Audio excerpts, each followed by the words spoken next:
हे आहे आमचं मालेगावचं देवघर. इकडे बाबा पूजा करत होते संध्याकाळी. नंतर परत एकदा आम्ही बाहेर निघालो, कारण युगची शॉपिंग तर राहिलीच होती. त्याच्या मापाचं काहीच भेटत नव्हतं. सगळीकडे साईज मोठी दाखवत होते किंवा आम्हाला आवडत नव्हतं.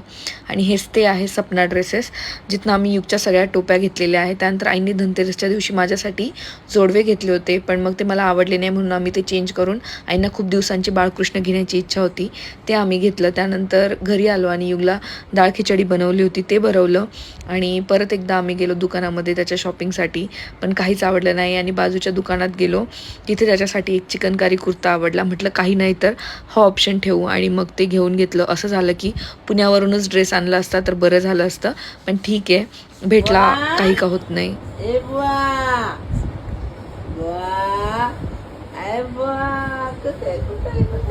आणि रात्री अशी आजी नातवाची मस्ती चालू होती आणि दिवसाचा छान असा शेवट झाला. पुढे भेटूया नेक्स्ट व्हिडिओमध्ये.